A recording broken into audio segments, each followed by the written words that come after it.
Hello everyone, hope you're doing well. Today I thought we would have a look at a comment that was made by Esmin 1080p. Now if you don't know who Esmin 1080p is, he's an administrator or basically a community manager who works for Gaijin. And over the last few weeks or so, normally what happens when it comes to the forums is a lot of stuff gets denied for a new patch, whether it's, people asking questions, but normally you don't get a lot of positive responses. What I mean by this is you don't get a lot of responses which are, this is coming. Instead, you get a lot of, no, this isn't. So therefore, it's very hard to work out what is going on.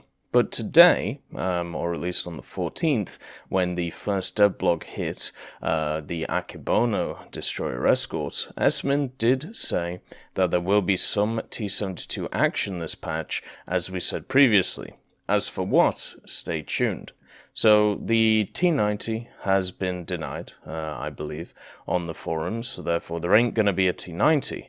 But there may be a T-72 or some kind of modification upgrade on the previous T-72s we have. So I thought what I would do is I'd have a look at a few T-72s, which would be kind of interesting to see, or ones which I'm pretty sure are going to come in the future. Now remember, when it comes to talking about these modern machines, it's very hard to talk about them in specifics. Generalities are kind of required since a lot of the information about them is generally classified, so this means that talking about armor stats or talking about overall performance is not exactly easy to do. So see this video as kind of just these are the ideas which I think will be kind of cool to see in the game compared to other tech trees, and just see it as maybe a little bit of extra information on top of what you already may know.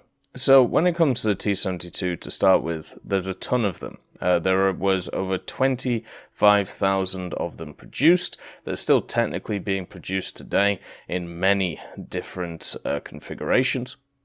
And what this basically means is there is a plethora of different variants to pick from. There are absolutely tons of different variants of T-72s, and trying to cover them in a single video would take hours. So therefore, I picked some which I think are kind of interesting, or some which I think have an interesting place in history, and therefore should be represented in the game at some point.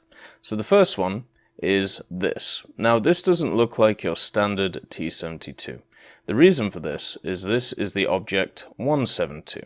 And what the Object 172 is the prototype of the T-72.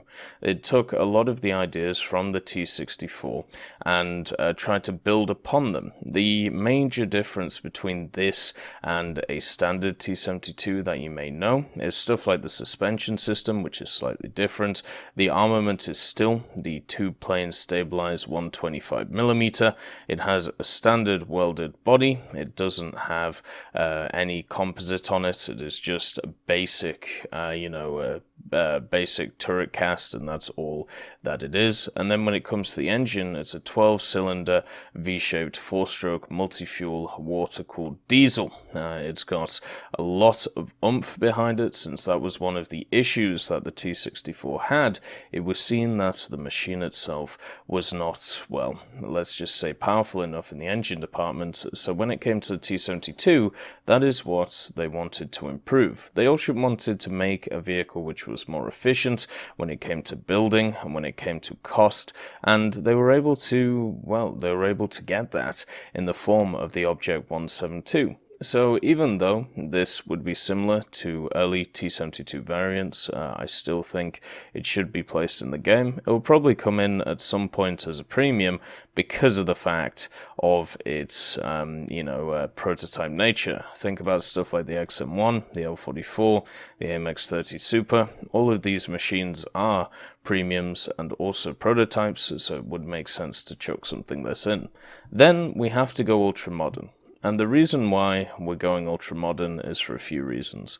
One of the issues with looking at T-72s over the years is the fact that T-72s in general lacked certain upgrades, I suppose, which a lot of other vehicles didn't. If you have a look at stuff like the M1 Abrams, even the first one that's in the game, the XM1 even, Stuff like the L-44, the AMX-30 Super, even the coming in Leopard Mexus, which is going into the German tree. One of the things that you'll find is they all had thermal imaging computers, or they all had thermal imaging built into the FCS system.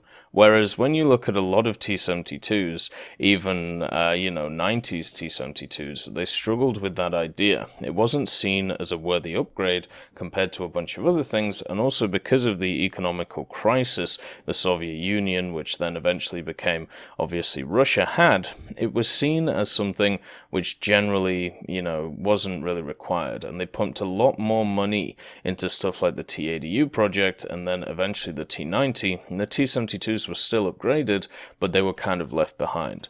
But then you have machines like this. This is the T-72 B3. It's from 2010, and yes, it is a very modern vehicle, but it still is the same basics of a T-72. It still has the same chassis, the same turret, and then, of course, a bunch of added-on stuff on top of it. The main upgrade of this over the standard T-72s that you see in-game, this thing had an 1130 horsepower engine. It also had explosive reactive armor on it. You can see the Contact 5, which is on the turret. It also had a bunch more basic external armor put onto the machine. It also had a better fire control system, which was also put into the machine. And as I said, this was supposed to be the vehicle which would form the backbone of the Russian armored regiments until the new Armata MBT enters service. So this is kind of, I suppose, like the vehicle which is seen as the one to go forward with, and then eventually be replaced by better technology. Of course, the upgrades themselves are done by Ural Vagonzavod, which are of course the company behind all of the T-72s and a lot of the military exploration of the Russians at this time. And yeah, it's just one of those vehicles which does have quite some nice bells and whistles. It does have an APS system, which is pretty nice, and also obviously the thermal imaging stuff, which all of the T-72s in-game struggle with. So if we're looking for something which will come after the T-72s which we have in game, this would be it. A lot of people are looking for a bridge between stuff like the T-90A and the T-72B, and I don't actually think this would be a bridge. I think this would actually come after the T-90A, but it would still be nice to see because of the fact that it is so iconic when it comes to Russian forces. The other one that we could also see, which would be a stretch over the T-72B3, is one which was shown in 2018. This is the most modern version of the T-72 that we know to date. This was shown at, of course, the Victory Day Parade in 2018. And what this is just a more modern version of the pre-existing T-72B3. It just has, once again, better armor on it. It has a slightly different fire control system, which incorporates a new laser system, which measures a gun tube distortion after a shot. So therefore, second shot accuracy should be increased on this machine. But pretty much, this would be just a further upgrade, I suppose, of the T-72B3 if we got to see it in-game. Then we have some wildcards. So these are generally, for me, like the prototype, then the more modern ones, because obviously people cry out for thermal imaging stuff. I feel like these are probably the safe bets that we can see. But as I said, there is a ton of T-72s which were built, and the T-72 as a secondary idea was not just designed to be a backbone of the Soviet army, it was also supposed to be exported in large numbers, kind of as a money thing, and also a way that the USSR could protect its outer areas, or I suppose countries by today's standards. So there is a bunch of them which exist in many different forms. And I wanted to go through some of them just to try and give you kind of an idea. So the first one is the M-84. This is the Yugoslavian T-72. It's a variant of it. It's based off the export version of the T-72, but it has tons of modifications which were added to it. One of the main things about the exported T-72s, the main things that were taken out by the Soviets when they exported them, was the composite armor on the machine, so generally the turret cheek armor and some of the upper glacis armor, and also the domesticated FCS system, the fire control system, or the FCS, sorry.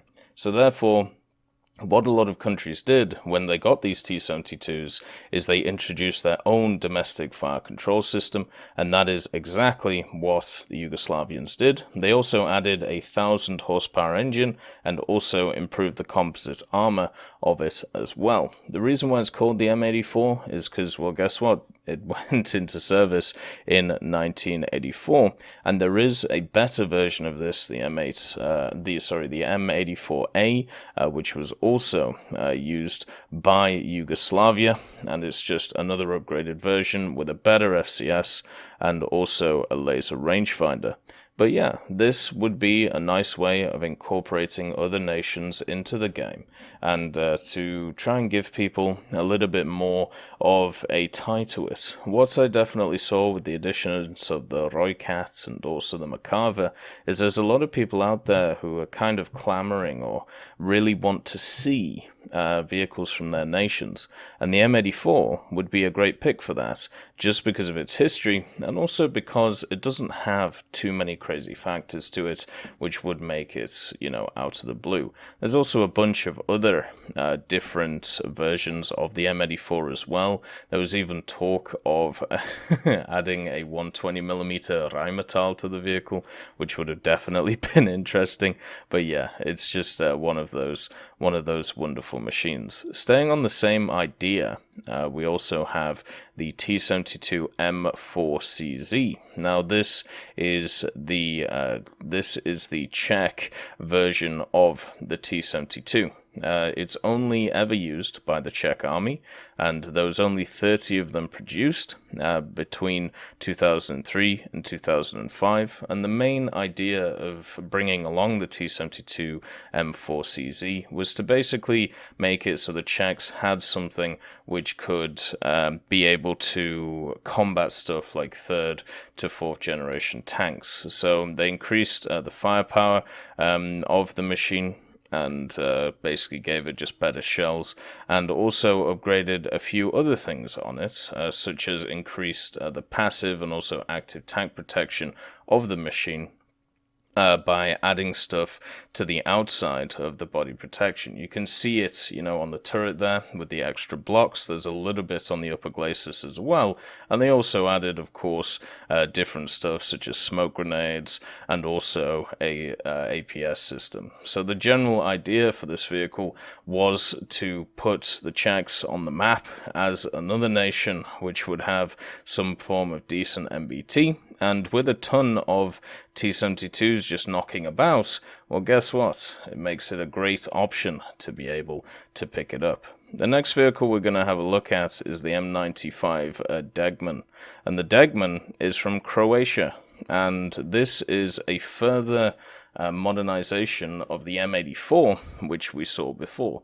So even though this is technically based off a T-72, it's based off a modernized version of a T-72, the M-84, so there is a little bit of, you know, I suppose separation from the T-72 area, but the basis is still of the T-72. And what this machine was supposed to do is it was supposed to add stuff like thermal imaging. It was supposed to add way more ERA to the machine, which you can see on the turret, turning the turret from a beautiful curved look to a box.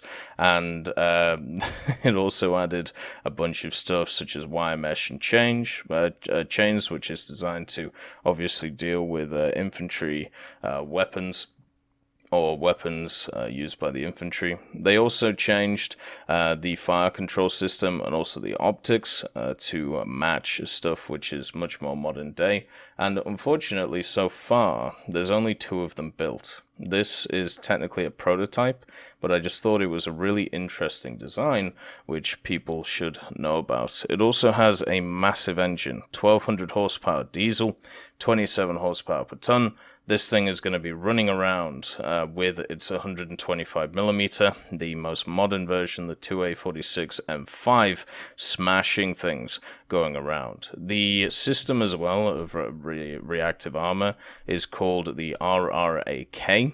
So it's slightly different to others that we've seen, and it would be nice to see it in-game at some point. And then the last vehicle that I thought I'd bring up is one that I've already mentioned, and it would be a curveball.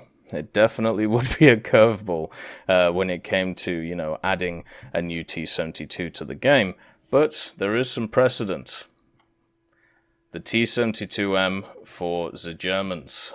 So if you didn't know, the Germans, or the East Germany at the time, did operate T-72Ms. Now, as I said, the T-72Ms are just T-72s without the FCS system, and also just basically hollowed out composite armor, which means that they're a lot less survivable.